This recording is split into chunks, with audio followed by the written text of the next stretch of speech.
You Of guys course. are doing such an amazing job here at Novi. It's a pleasure to have been part of it while I've been here for the 3-day workshop. So thank you for having me. Thank you for coming. It's a pleasure having you as well. You made a huge impact downstairs. I could clearly see that, how Asians Thank are you. responding to you. And I've been observing how you work. To be honest, I'm impressed as well. Yeah. Thank you so much. Can I call my wife and you can just tell her that though? Yeah. Can you call my boss and Okay, also done.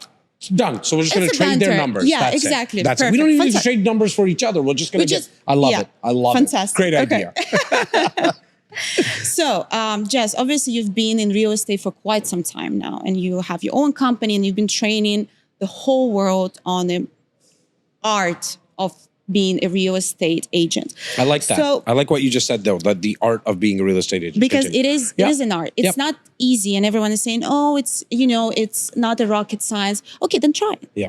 Try it for Yep. one day, and Yep. most probably you're gonna be in the mental hospital. I actually think if there, yeah, I think if it was more of a science, it would be easier. Because it's an art, you have to be fluid and you got to be able to navigate certain markets. And at the end of the day, it's about the people, right? So that's where the 100%. art comes in. Correct. So what I really want to know is, what did you find the most difficult when you started your career in real estate? I think for me, it was not having really a schedule. Right? Because before I got into real estate, which is now 21, coming up to 21 years, Wow. I was in car sales. But in car sales, you are in like commission-based sales. However, you have a schedule. It's 6 days a week. You got to be at the car dealership certain amount of hours. But when you get into real estate as an agent, a lot of people, including myself, got into the business more from the perspective of, you know what, I don't want a boss anymore. And then you come to realize you're like, oh, the boss in the mirror is not that good, actually, right? So for me, not having a place to go, not having a set schedule was by far the biggest obstacle, because I was left to myself. And so it wasn't until a few years later that I learned, like, oh, let me build out a schedule for success in sales, real estate specifically. And that's when I started to come to the gripsing the fact that, oh, I need to set up an amount of time every single day to generate leads. Okay, then when I'm gonna do my offers and my viewings and all the paperwork, that's gonna be done at a certain time. So by far, to answer your question, it was just not having a schedule. Okay. Did you feel like, okay, just now you're responsible for your own life, for your own schedule. Did you feel that sense of pressure at some point? You know, that like your whole income and your whole life now depends solely on you. There's no manager, there's no director that you can come to, rely on. It's just you against you. For sure. I like that, right? Like I say that a lot as well. I say it's me versus me. Like I'm not comparing now. Exactly. This is 21 years later, Yeah. right? So somebody who's new, I completely understand what the battle they're having with this in the 6 inches between their ears in their own head. And for me, it definitely was tough because I didn't have anyone at the start. In fact, the first 3 months, I went with a very big brokerage, very big, actually the biggest in the world. Okay. Oh, wow. And they have franchises. But nothing bad on them. The people there were fantastic, but real estate wasn't, especially 21 years ago, wasn't set up to really support you. It was like, you got your license? All right, here's some things that you can do. Go on and do it. It wasn't until I went to a boutique, what we call in Canada, more of a boutique, smaller operation, but that actually had mentorship. Okay. And I was at that time, when I got my license, I was 22 years old. So I forget like not knowing real estate, not knowing business. I really didn't even know life that much, Exactly, right? yeah. And so it wasn't until I surrounded myself with mentorship, support. I mean, what you guys are doing here at Novi blew my mind. And I've been saying it all week, right? Like, which is, I've been lucky and blessed enough to go around the world and go to thousands upon thousands of real estate brokerages. I can say this, and I have no vested interest. You're not paying me. Omar's not paying me to say this, that what you guys have brewing here, it's something really big. To only be doing this for a year and a half and have the Correct. operation you have, and for everybody who's watching or listening, especially if you're a real estate agent and maybe you're thinking about making a move, maybe you're just getting your license, what I would say to you is just come here. Don't make a move here to Just Novi. come and see. Come and have a coffee downstairs and Exactly, do what I 100%. did and realized, and my business partner's walking off camera right now, but we came in here and we were like, there's something in the air here. It's different, and so for anybody who might be new in the business or as a veteran, the support. Now I know the inside a little bit. I know what you do here. I know what the rest of the team does here, and the amount of support that is here. So I know I go off on tangents. It's what I do. It's very important at the start to be in a place, in an environment that is supportive and offers mentorship. 100%. And thank you very much for your kind words. With all the respect to all other brokerages in Dubai, I do think, because I've been with quite a few, and it's exactly what you just said. That's exactly what I felt when I came here, when I met Omar, when I met the rest of the team. And it's been almost 6 months.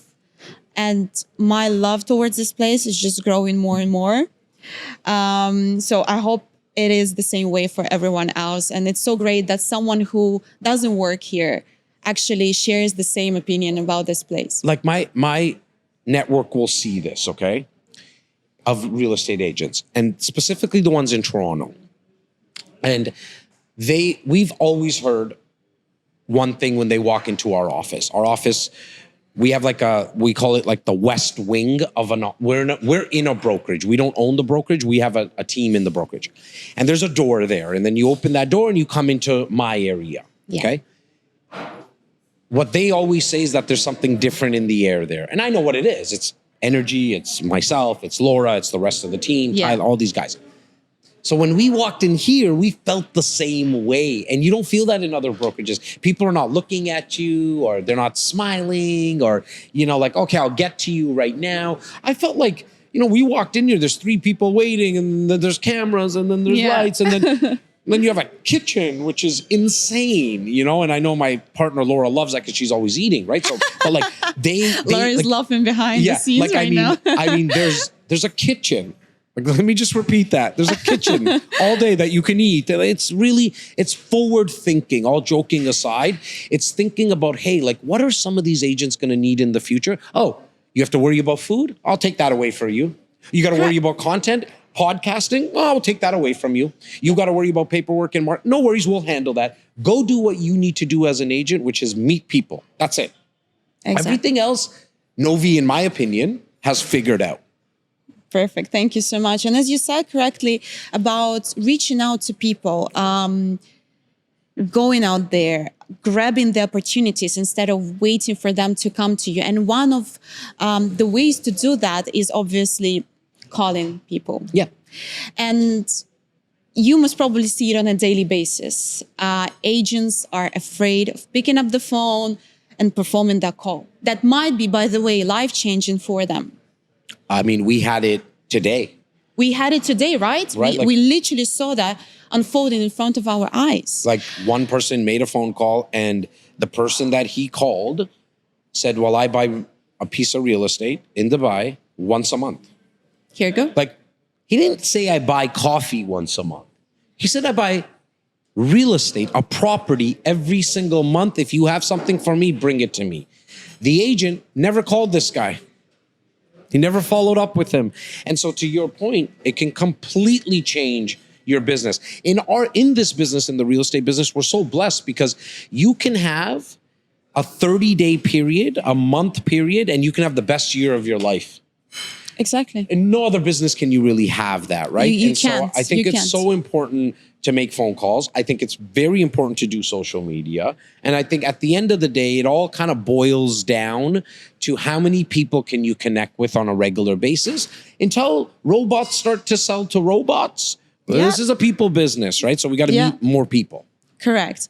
I totally agree with you. And you know what? Like, do you think it's a difference in generations? Because I'm millennial. Okay. So for me, I do have this anxiety when I need to call. Like even when I need to call and like, get an appointment with the doctor, I'm like, Jesus, okay, fine, I'll finally do that. And I feel like, for example, my parents, they don't really function well with text. They would rather pick up the phone and call. Yeah. So since we are the generation and the following generations like Gen Z and the growing up Gen Alpha, Yes. we have this anxiety of calling other people. Yeah. And since we already established that it's extremely important for agents to reach out to people, can you give some pieces of advice for people that are watching us or listening to us on what would be the best way to overcome that anxiety and finally pick up the phone and get comfortable with calling people? Yeah, I think it comes from a mindset perspective, right? Like what most people do is they overthink everything, right? And when it comes specifically to calling people, from what I've noticed coaching my own team for 20 years and then now having a coaching business and an academy for a little over 2 years, is their fear and what they're overthinking about is the rejection that they might face when they call someone. Meaning, well, if I ask them to possibly have an appointment with me, meet me up for a coffee, maybe talk about the property, and if they say no to me, the rejection is what they're scared of. The fact that you might not get the deal done. And so what happens is when you start to put this story in your head. So I've seen people go as far as saying, "Oh my God, they're gonna tell me to F off, and then this is gonna happen." I'm like, but none of that happened yet. Yeah. Stop getting so anxious about something that never happened, exactly. Right? Yet it might. However, what I think you're gonna come to realize is that it very rarely happens. Nobody actually faints after making the phone call. And then on the flip side, you actually get the results over time. Meaning, what happened today with the guy in the first call, that's fantastic. It's great for me because I'm the trainer who came here. Laura's happy because she's the trainer that came here and we got that result. But that's not how it works all the time. You have to make 15 of those phone calls. So can you handle 14 times you got rejected? But as long as you realize it's not that bad. So that's number one, is the overthinking. Number two, I think it's surrounding yourself with other people that have done it before. So to get over it, I probably wouldn't recommend making calls with people who's not also making phone calls. It's kind of like going to the gym. You probably shouldn't go to the gym with somebody who's just starting to go to the gym because you're going to be easy on each other. I'm tired today. Let's not work out. Okay, let's get over it. Oh, let's go. It's easy to eat the burger today. Let's eat that, right? And the fries, right? So what you probably should do is go to the gym with somebody who's working out every day. Because they know, hey, you're a little sore today. That's okay. That's normal. Let's not work on your legs today. Let's work on the arms today, right? Making phone calls, do it with people that are actually doing it at a high level because they'll pull you up to the results that they're getting. Yeah. So I think the number one thing is stop overthinking it. Number two is just get into an environment where people are doing it at a high level. And it's how people say that you are the average of 5 closest people to you, right? And it's so true. It's so true because your surrounding can literally either drag you down or pull you up. That's it, right? And what happens is why I've always liked to hang around people that are doing things at a higher level than I am is because I know they're not going to let me hang around them too long. Because if there's 5 positive and inspiring people and I'm the one who's negative, after a day, 2, 3, they'll let me get away with it for a day. But after 3 days of being negative and being cynical, they're not going to want to hang out with me. Yeah, exactly. Right? And so that's why it's so important with the people that you hang out. And I'll bring it back to here, to Novi. You guys there's always people who are smiling. Yeah. That doesn't mean you're not having bad days or bad moments. This false narrative that I get it all the time. Like, how are you always happy? I'm like, look, I'm not always happy. I got a 10-year-old, an 8-year-old, I'm married. I got problems like everyone else, right? However, I just don't stay in it long enough. I'm not going to let a bad minute become a bad hour or a bad day and Or a bad week and a bad month. And then they'll Yep. start to accumulate, right? So when you hang around people who are a lot more positive and inspiring, they just continue to pull you up. 100%, 100%. And do you think that, again, it takes discipline to pull you out of that 1 minute so it doesn't become 1 hour? So I think discipline plays a huge role when it comes to being your own boss, and that's what real estate agents, brokers, consultants are. So let me ask you a question. How would you recommend me to arrange my week as a real estate consultant to be my best self, to be the most productive? I think, look, first things first, put in what we call the big rocks in your life, not your business, your life first. What does that mean? I got to go to the mosque on Friday. Something I need to do, is somebody will say. Correct, yeah. I'm Sikh. I like to go to the temple as much as I possibly can. That's in my schedule. I have 2 kids, as I mentioned, and a wife. Friday at 5 p.m. all the way to Sunday at 11 a.m., unless it's an emergency at work, you can't get a hold of me.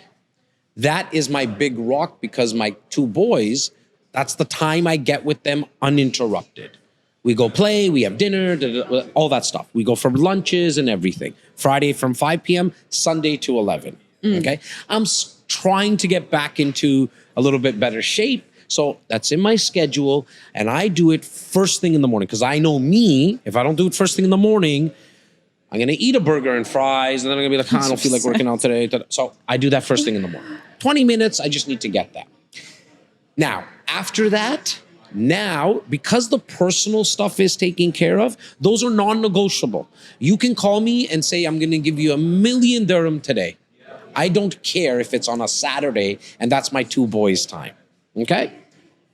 Nothing, because then the reason that's important is that the other days that you're working, you shouldn't feel guilty that you're putting in hours. 100%. Right? Because it's hard. These are the battles we go with. 100%. And when you're with your kids or you're with your wife, you're with your husband, whatever it is, your mother, your father, your brothers, your sisters, don't feel guilty because you're not working.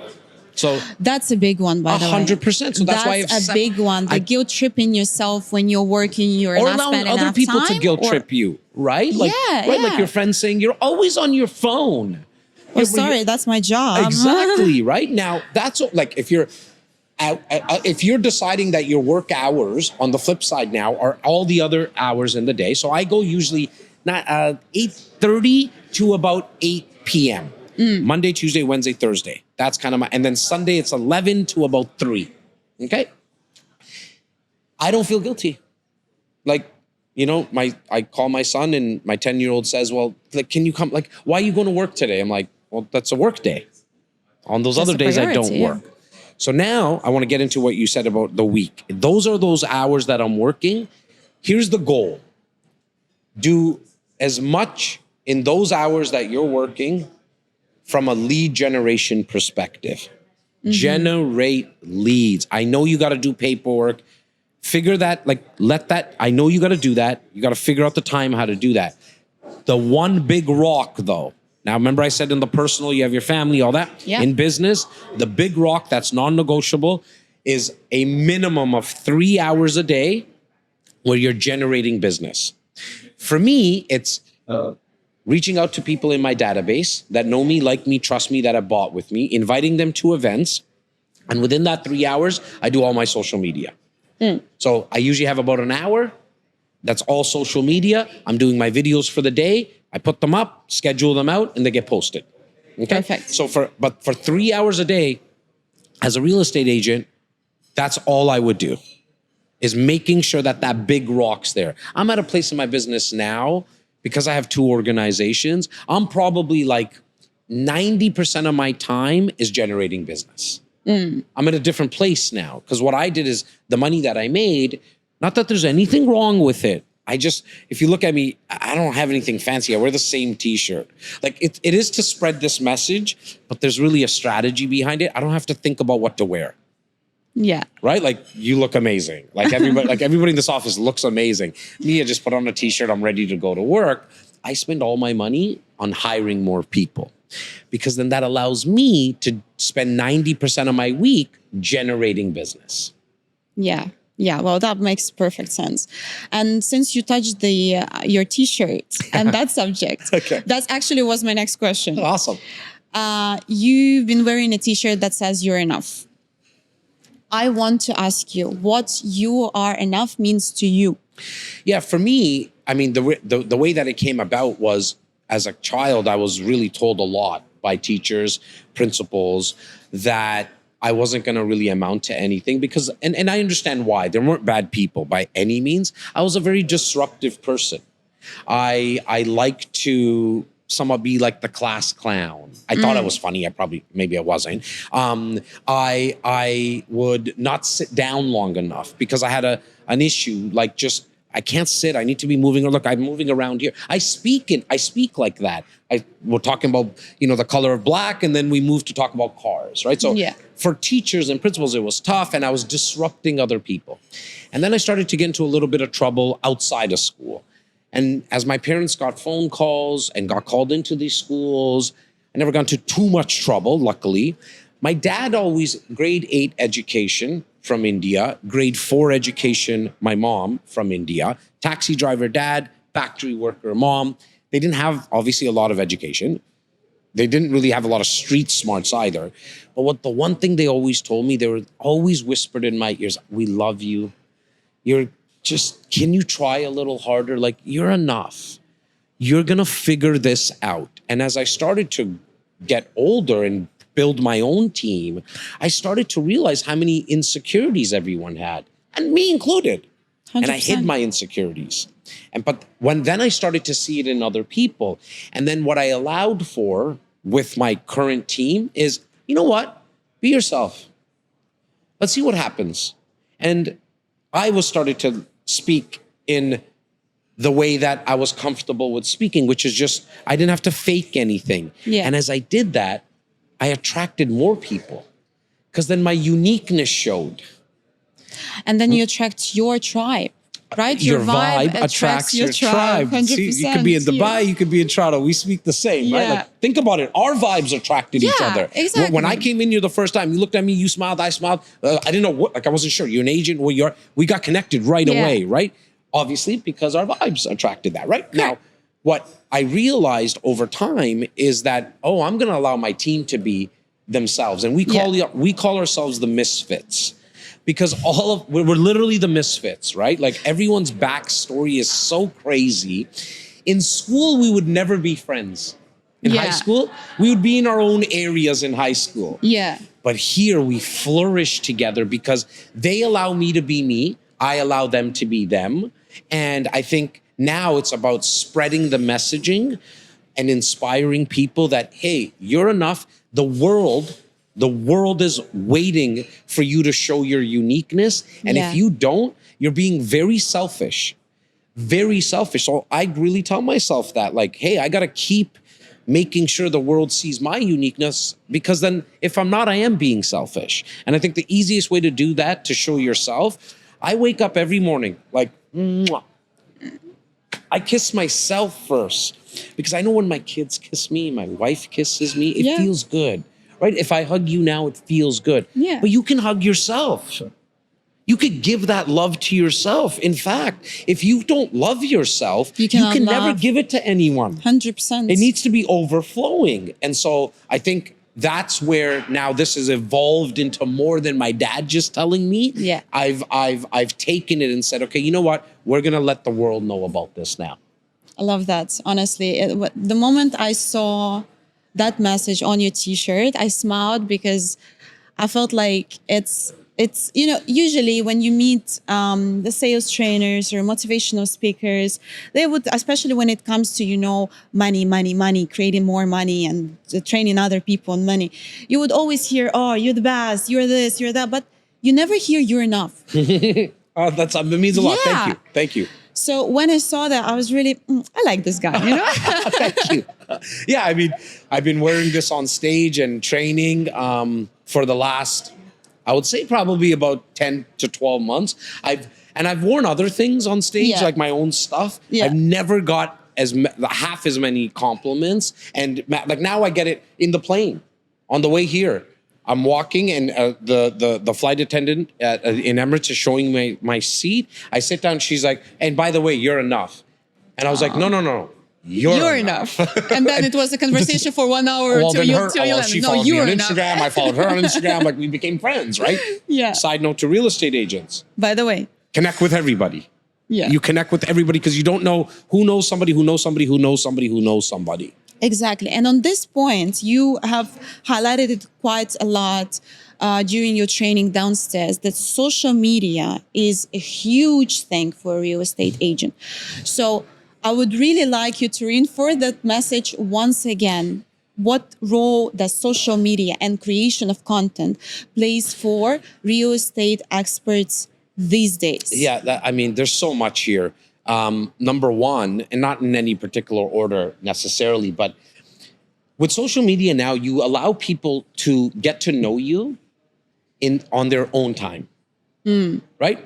I talk a lot about calling. That's really people, interesting right? Point of view. Yeah.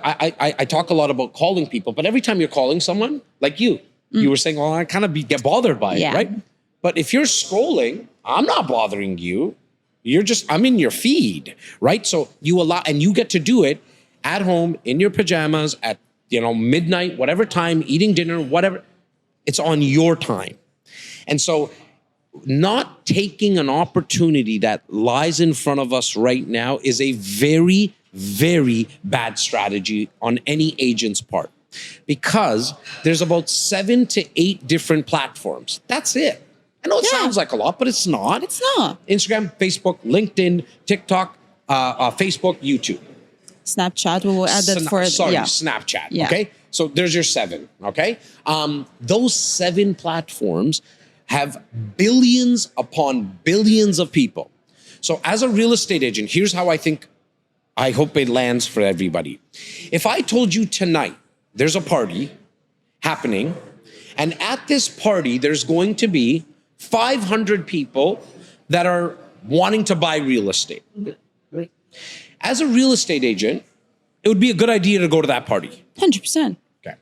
Social media, there's a party going on with billions of people that will possibly at one point buy real estate. Real estate agents were the luckiest people in the world because everybody needs our product at some point. They're going to buy it to live in it. They're going to buy it to rent it out, or they're going to rent it. Everybody needs our product or service.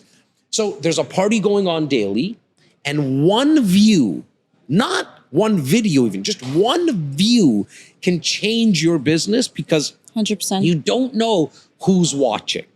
Here's number 2 reason. It's free. Thank you. Like it is. Like the team off camera right now, and you guys have an amazing team, okay? And the technology, look, you and I sat down here. We're talking, for 15 seconds off air. They're doing all, a lot of the hard work. I get it. And I appreciate them. And I have my own team back home. I spent a lot of effort and time on that. However, I actually don't even need them. You don't need them. Not that we don't want them. They make life easier, so they have a job. I don't want anyone to worry. And my guys who are listening back home, I don't want them to worry. But this device, this camera on both ends of the phone, the audio mic is 80% as good as this stuff. I won't say 100, 80%.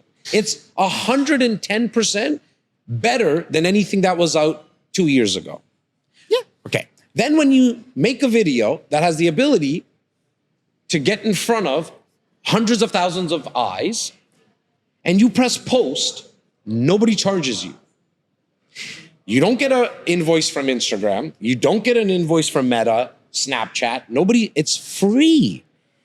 And I think that's why people have a problem with it at times, because they're like, oh, it's free. There's so many people on it. They don't really see the value because they're not paying for it, right? There's no personal investment. Exactly. But here's why I love it. Because the second I open my mouth and start speaking and somebody sees me, I'm already bringing uniqueness to the world. Now, not that everyone's going to like what they hear or see, Yeah. but it gives everyone who's watching an opportunity to get to know me. There's been, I obviously have a talent in calling people and meeting people. This is all I've done my whole life. But nothing in my business made me more money than social media. Nothing, period. I did a podcast 5 years ago, shameless plug, Jazz Takhar podcast, in case anybody wants to go.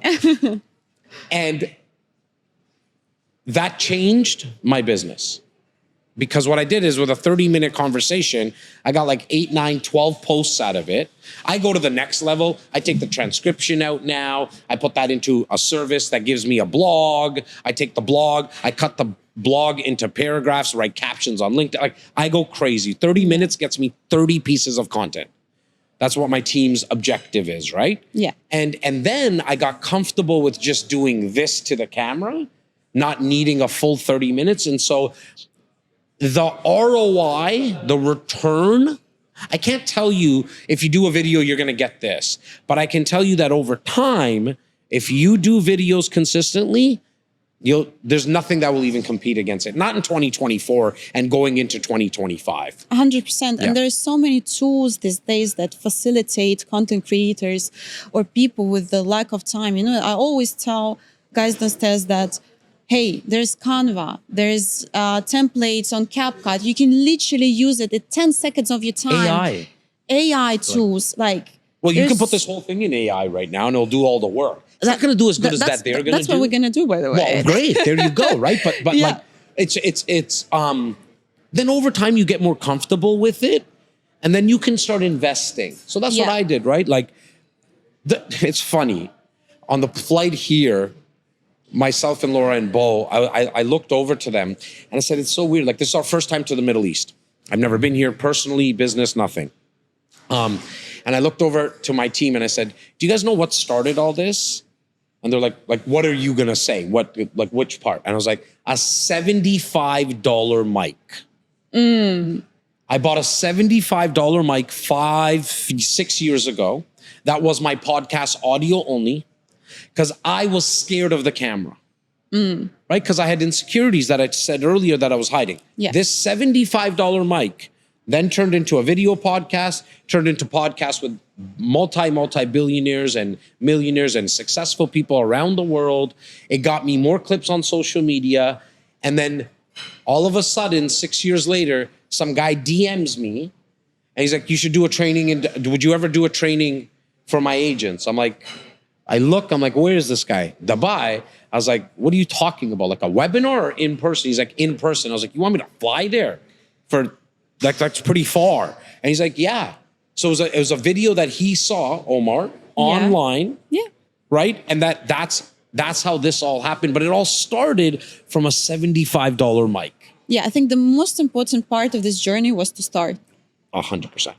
I mean, to start and remain consistent with that. Yeah. Because then you just see how it escalates. Yeah. And you just remain consistent. You do what you have to do, and you just see how it turns from, as you said, $75 mic into sitting here in Dubai, training with me. You know what I mean? With me. And so as I was saying, I used to wear different shirts. Yeah. And one of the shirts I wore was Ready, Fire, Aim. Okay? Because we grew up being told, look before you leap, honey. Make sure you look. Yeah. Don't pull the trigger until the target is lined up and it's ready, aim, fire. What I changed it to was ready, fire, aim, meaning pull the trigger as quickly as possible and then you can adjust along the way, right? Otherwise you get stuck in what's known as paralysis by analysis. Okay, oh my God, all these things, going back to overthinking, all these things, and you never actually take action. Yeah, big time. And, you clearly is big on mental health. I can tell that. Yeah. So, and we know that sales especially work in real estate because you're selling the most expensive product. Let's be honest, The burnout is a real thing. And I have my best friend is in real estate. So I see that from the perspective of how hard agents work. And that's why I have an immense respect for them, for those who actually work. Because it's not 9 to 5. Sometimes it's 7 to 12, and I'm talking midnight. Sometimes it's weekends, all the time almost. So burnout is the real thing when it comes to working in real estate. You've been in this field long enough to perhaps give your perspective on how to deal with that and how to remain, like how to keep that fire going. I can only speak about this from my perspective. Yeah, 100%. I want to hear like what you think about it. I very, very, very rarely feel burnt out. And the reason is not because I'm a robot or I'm someone special. Nothing like that at all. I think what I've come to realize is because I love it. It's your passion. I love this so much that I don't work.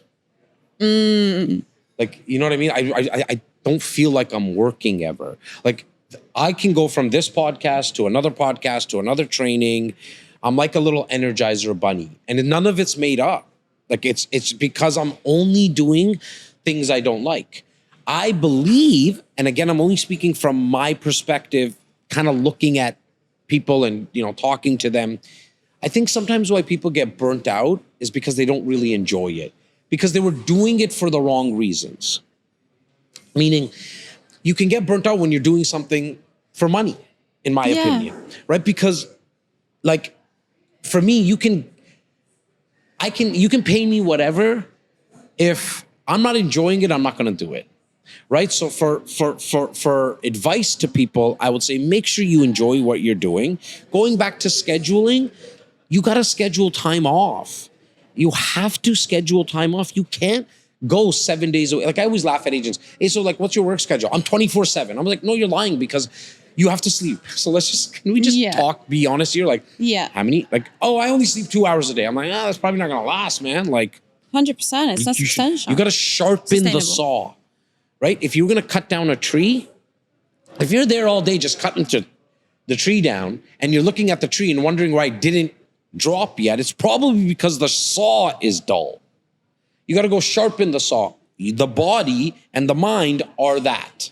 So you have to rest it. Taking a day off is very, very important. I highly recommend it should be at least the full day. Like 12 midnight to the next day.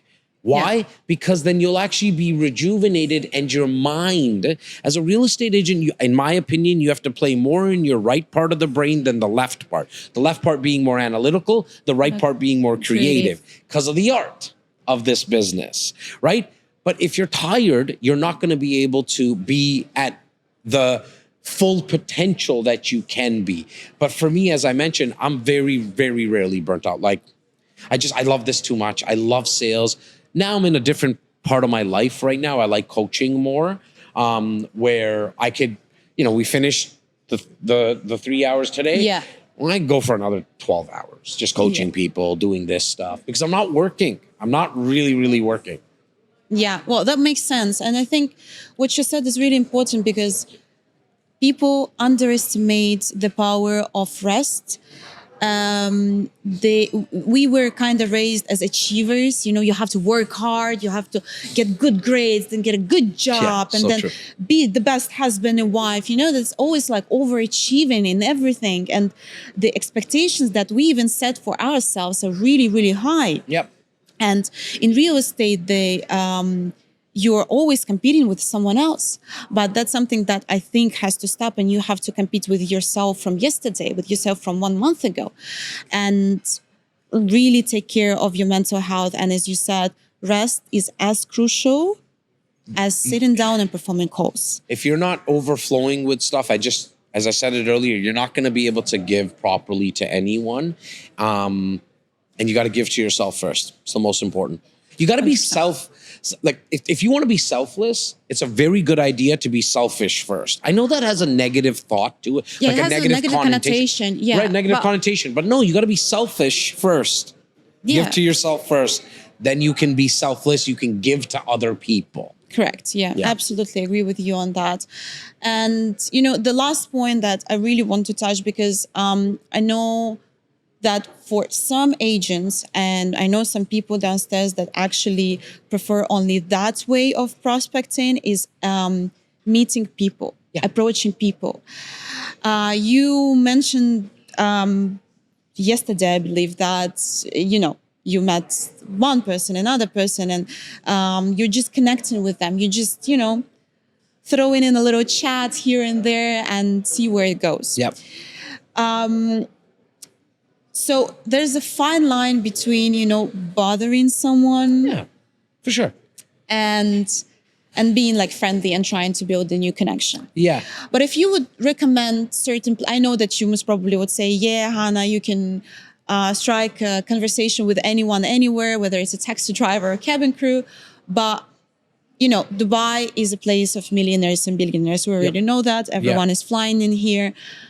What do you think would be the best places to go to perhaps strike the conversation, not with someone who knows someone, but with the person? Yeah. So, look, I think first and foremost, if you're someone new who's just trying to connect with people, I wouldn't recommend trying to connect necessarily with the multi-millionaires and billionaires, because it's going to be tough to get into those rooms right away, possibly. What I would do is sharpen your skills. And where I would sharpen my skills is at the cafes, at the patios, in the Uber drive, walking down the street. As a real estate agent, I would go to car sales, in my opinion, speak to all the car salespeople, because they need business.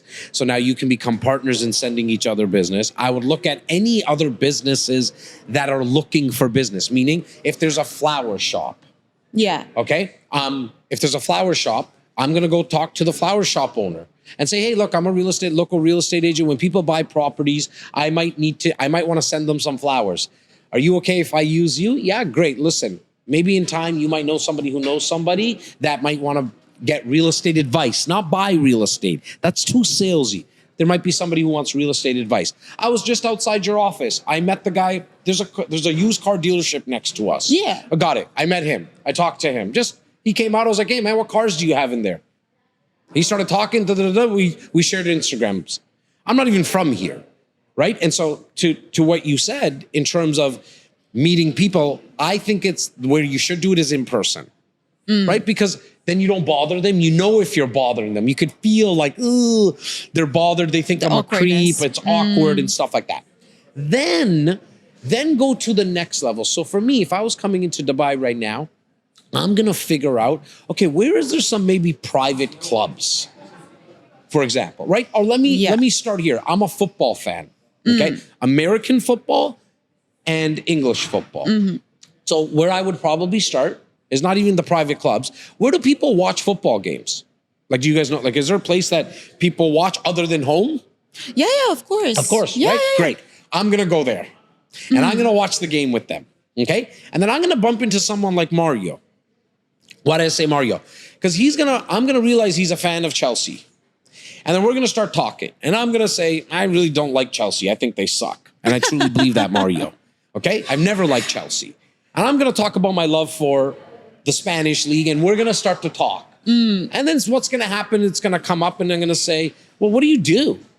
Like, what do you do in Dubai? Oh, you have a real estate company and and then that's how you meet people. Now you meet someone like Mario.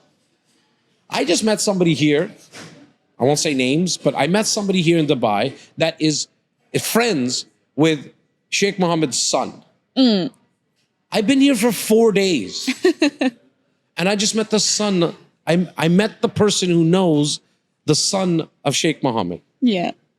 That's insane. Right? That's true. That's true. Like, not to say I'm in the room with that guy, but I know the guy who knows the guy. Yeah, and it's the rule of 5 connections, right? Well, they say it's the 6 degrees of separation. Yeah, 6 degrees But I think we're 2 degrees of separation because of Facebook. Yeah. Not because of the other social media platforms. Facebook is the one because you see friends in common. Yeah. Right? And Facebook now, I think, is recorded to have 2 billion people on the platform. Some number like that, 3 billion. There's only 8 billion people in the world, right? to have that ability by just meeting people, nothing comes close anymore, right? You have the social media, and then when you could just meet people. So that's how I would do it. Sorry. Where I'm going to go where I like. Because see, I'm not going there to the bar, to wherever this place is where the people watch football games. And I'm not going there to work. I'm going there to watch the football game. And then there's other people and we're just going to talk. Right? So my business partner, okay? She's a skier. Okay? Dubai's probably not the place you're going to find the best ski hills. Except for Ski Dubai. Yeah, Mall of Emirates. Sure. Okay? So that's where I know I would send her.